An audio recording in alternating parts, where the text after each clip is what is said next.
बता दें कि खबर अलीगढ़ से है। अलीगढ़ में रसोई गैस सिलेंडर के दामों में 60 रुपए की बढ़ोतरी और बढ़ती महंगाई के विरोध में कांग्रेस कार्यकर्ताओं ने कलेक्ट्रेट पर जोरदार प्रदर्शन किया। पूर्व विधायक विवेक बंसल के नेतृत्व में बड़ी संख्या में कार्यकर्ता जिलाधिकारी कार्यालय पहुंचे और राष्ट्रपति को संबोधित कर ज्ञापन एससीएम को सौंपा है। और कांग्रेस नेताओं ने केंद्र सरकार की नीतियों पर तीखा हमला बोलते हुए कहा कि महंगाई पहले ही आम आदमी को परेशान कर रही है और गैस सिलेंडर की कीमत बढ़ाना जनता पर सीधा प्रहार है। देखिए, ये मूल कारण जो धरना प्रदर्शन का है, आज जैसा कि आप सबको विदित है कि 2 दिन पूर्व गैस सिलेंडर की कीमतें 60 रुपये बढ़ाई गई। आज आप देख रहे हैं कि महंगाई अपने चरम पर है। आम जनमानस जो है इस महंगाई से त्रस्त है। किस तरीके से जीवन यापन कर रहा है वो उसी को मालूम है। और उसके ऊपर आज जिस तरीके से ये और जो अतिरिक्त उस पर बोझ डाला जा रहा है, गृहिणी किस तरीके से अपना 2 वक्त का चूल्हा जलाती है, 2 वक्त का खाना किस तरीके से उससे उपलब्ध हो रहा है, तो वो ही जानती है। आज ना रोज़गारों का सृजन है। छोटे किसान के हितों का कैसे समझौता किया गया है इस अमेरिका के साथ संधि में, वो किसी से राहुल जी उस बात को बार बार हमारे नेता प्रतिपक्ष जो हैं बार बार इसे उजागर कर रहे हैं। तो इतना कहना चाहेंगे कि इस कीमतों को आज वापस लेना चाहिए, जनहित के सवाल। और अयोध्या में 19 रमज़ान के अवसर पर हज़रत अली की शहादत की याद में जुलूस, मजलिस और मातम बड़े अक़ीदत के साथ निकाला गया। चौक की मस्जिद हसन रज़ा खान से शुरू हुआ ये जुलूस हैदरगंज, वजीरगंज और देवकाली रोड होते हुए हज़रत अब्बास की दरगाह पर समाप्त हुआ। जुलूस में काले लिबास में मातमी लोग, ताबूत और अलम शामिल थे और सुरक्षा के कड़े बंदोबस्त किए गए और मजलिस मौलाना नदीम रज़ा जैदी ने की। झांसी के मौरानीपुर में पूर्व पार्षद के बेटे सतीश श्रीवास की हत्या के मामले में पुलिस को बड़ी सफलता मिली है। मुठभेड़ के दौरान पुलिस ने 20-20 हजार रुपए के नामी 3 आरोपियों महफूज पठान, महराज पठान और अर्जुन उर्फ छोटू सोनकर को गिरफ्तार कर लिया है। एसएचओ मौरानीपुर को सूचना मिली कि हाईवे से बरिया बेड़ चौराहा होते हुए एमपी जाने के फिराक में है। इस सूचना पर तत्काल एसएचओ मौरानीपुर मई फोर्स के रेलवे क्रॉसिंग के पहले चेकिंग लगा दिया। थोड़ी देर पश्चात एक मोटरसाइकिल पर 3 व्यक्ति आते हुए दिखाई दिए, जिनको रोकने का प्रयास किया गया तो उन्होंने पुलिस पर जान से मारने की नीयत से फायर कर दिया। पुलिस पार्टी ने तीनों अभियुक्त गणों को मौके से ही पकड़ लिया। पकड़े गए अभियुक्त गण के पास से एक 12 बोर का तमंचा तथा 2 खोखा कारतूस व 2 जिंदा कारतूस बरामद हुआ, जो घटना में प्रयुक्त हुआ था, तथा बाइक भी बरामद हुई जो सतीश श्रीवास की घटना में प्रयुक्त हुआ था। तीनों अभियुक्त गणों को समय लगभग 3 बजे गिरफ्तार किया गया तथा थाने लाकर उचित वैधानिक कार्रवाई की जा रही है। झांसी के तहसील टहरौली क्षेत्र में आए समाजसेवी युवाओं ने विश्वविद्यालय में एससी ओबीसी और एससी ओबीसी और अल्पसंख्यक छात्रों के साथ हो रहे भेदभाव को समाप्त करने के लिए यूजीसी एक्ट 2026 लागू करने की मांग की और ज्वाइंट मजिस्ट्रेट टहरौली अक्षय दीपक को महामहिम राष्ट्रपति के नाम ज्ञापन सौंपा गया। इसी कानून जो भारत सरकार ने बनाया उसको सुप्रीम कोर्ट ने रोक दिया है। हम चाहते हैं ये कानून जो बना है इसे लागू किया जाए, ताकि अनुसूचित जाति, जनजाति, पिछड़े वर्ग सभी लोगों को इसका फ़ायदा मिल सके। इससे मात्र 2 जने हमारा विरोध कर रहे हैं, सबरन पक्ष में पंडित और ठाकुर। यह अन्याय है हमारे साथ। इसलिए हम चाहते हैं कि जब हमारा नाम उन्होंने डाल दिया, ओबीसी शब्द के कारण इतना बड़ा, क्या हम गरीब लोग को अधिकार नहीं मिलना चाहिए? क्या हमें पढ़ने के अधिकार नहीं है? क्या हमें नौकरी के अधिकार नहीं है? भारत सरकार ने जो कानून बनाया है सबके पक्ष में बनाया है, इसे लागू करना बहुत ज़रूरी हो गया। और इसी बात को लेकर आज हमने एसडीएम साहब को ज्ञापन दिया है राष्ट्रपति महोदय के नाम से।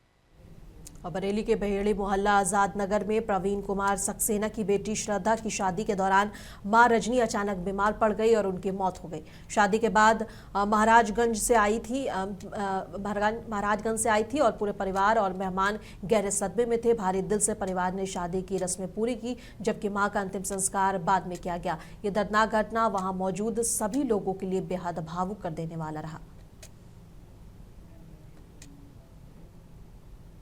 अब बिजनौर के नजीबाबाद क्षेत्र में डंपर और ट्रैक्टर ट्रॉली से रात दिन अवैध मिट्टी का खनन जारी है। सड़क पर मिट्टी से भरे वाहन बेखौफ दौड़ रहे हैं और कॉलोनियों में अवैध सप्लाई हो रही है। स्थानीय लोग सवाल कर रहे हैं कि प्रशासन इन खनन माफियों पर क्यों लगाम नहीं लगा रही है।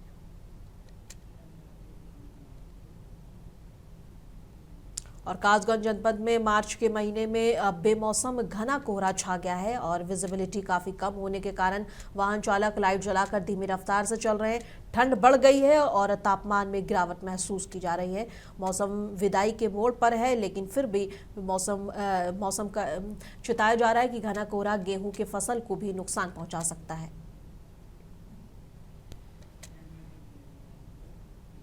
और जिला बुलंदशहर के पहासू में 12 साल के रहने वाले बेनामी बाबा संदिग्ध परिस्थितियों में गायब हो गए। उनके कमरे और काली नदी के किनारे खून और जानवरों के पैरों के निशान मिले हैं। बाबा का कुत्ता बेहोशी के हालात में मिला और फॉरेंसिक टीम और पुलिस हत्या और हादसा का पता लगाने में फिलहाल जुड़ी हुई है। कि पहासू कस्बे के पास में ही काली नदी किनारे एक श्मशान घाट था। यहीं पे बताया जा रहा है कि पिछले 10-12 सालों से एक यहाँ पे रहते थे बाबा जी। इनको नाम तो उन्होंने कुछ नहीं, अपना बिन्नामी बाबा बता के यहाँ पे रहते थे, तो बिन्नामी बाबा के नाम से ही लोग जानते थे उनको यहाँ पे, जो बेसिकली शहडोल अतरौली के अलीगढ़ के रहने वाले हैं। यहाँ पे 10-12 सालों से यहाँ पे रहना था। अब उनको आज जब शाम को देखा गया एक व्यक्ति द्वारा, तो सूचना दी गई कि उनके कमरे में कुछ खून फैला हुआ है।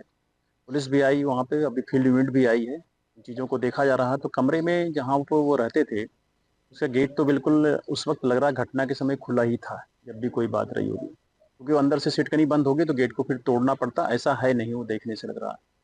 और एक चीज़ नीचे जहाँ खून फैला हुआ बिस्तर के नीचे उनके, वहीं पर कुछ दांत मिले हैं जो ह्यूमन टीथ नहीं हैं।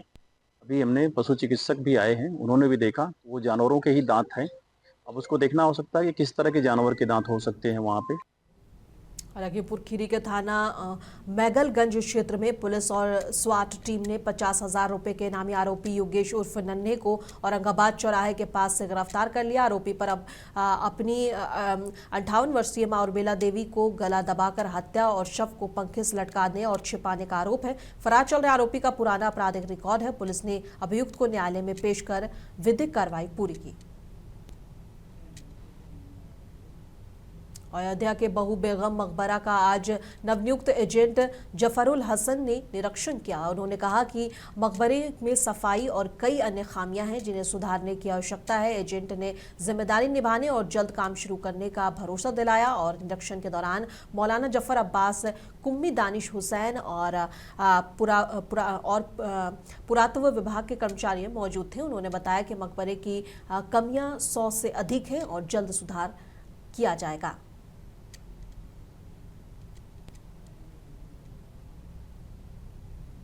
जालौन के जिलाधिकारी राजेश कुमार पांडे ने आज सुबह जिला अस्पताल का औचक निरीक्षण किया। इस दौरान उन्होंने वार्ड, ओपीडी, इमरजेंसी कक्ष और दवा वितरण काउंटर और साफ सफाई की व्यवस्था का जायजा लिया। डीएम ने मरीजों से बातचीत कर उपचार और मिलने वाली सुविधाओं की जानकारी ली। उन्होंने अधिकारियों को निर्देश दिए कि मरीजों को समय पर बेहतर स्वास्थ्य सेवाएं मिलनी चाहिए और अस्पताल परिसर में स्वच्छता का विशेष ध्यान रखा जाए।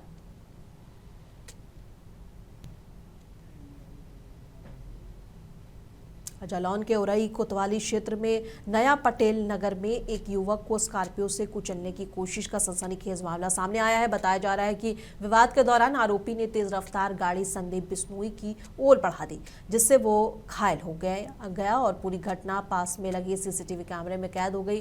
पीड़ित पक्ष ने आरोपी प्रमोद शर्मा उर्फ पप्पू के खिलाफ तहरीर देकर सख्त कार्रवाई की मांग की है। पुलिस मामले की जाँच कर रही है।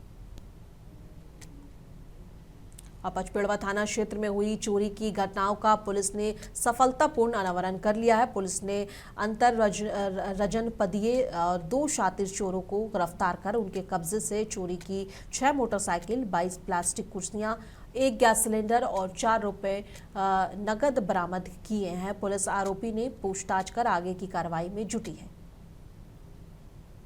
जनपद बलरामपुर के थाना पचपेड़वा क्षेत्र में जनपद बलरामपुर की एसओजी सर्विलांस और थाना पचपेड़वा की पुलिस टीम ने संयुक्त कार्रवाई करते हुए 2 शातिर चोर गिरफ्तार किए हैं और उन चोरों के पास से हमें कुल 6 मोटरसाइकिल बरामद हुए हैं और इसके साथ साथ अन्य चोरी के सामान जैसे 22 प्लास्टिक की कुर्सी, 1 गैस सिलेंडर और कुछ पैसे पुलिस को बरामद हुए हैं। और ये जो मोटरसाइकिल जो बरामद हुए हैं, ये मोटरसाइकिल अलग अलग मुकदमों से कनेक्ट हुए हैं, जो कि पूर्व में ही लिखे गए थे, और इनको गिरफ्तार करके आज न्यायालय के समक्ष प्रस्तुत किया जा रहा है। और हम लोग जो पूछताछ में बातें निकल के आई उसके मुताबिक ये लोग मोटरसाइकिल चोरी करते थे और यहाँ से चोरी करके नेपाल राष्ट्र लेके चले जाते थे, जहाँ पे इसे काट के ये लोग कटवा देते थे और उससे आर्थिक लाभ ले रहे थे। जो 2 अभियुक्त गिरफ्तार किए गए हैं उसका नाम है मुश्ताक उर्फ भुर्रे, जो कि गैसरी का रहने वाला है, और दूसरा जुबैर उर्फ बादशाह, ये भी गैसरी का रहने वाला है। जुबैर गैसरी थाना गैसरी का एचएस भी है, और अभी तक की जानकारी में लगभग 15 मुकदमे के आसपास इनके ऊपर पता चला है, लेकिन हम लोग और भी पता कर रहे हैं, और भी मुकदमे इनके ऊपर हो सकते हैं। पुलिस सभी पहलुओं पे छानबीन कर रही है और हम लोग इनके ऊपर और भी कठोर कार्रवाई करेंगे।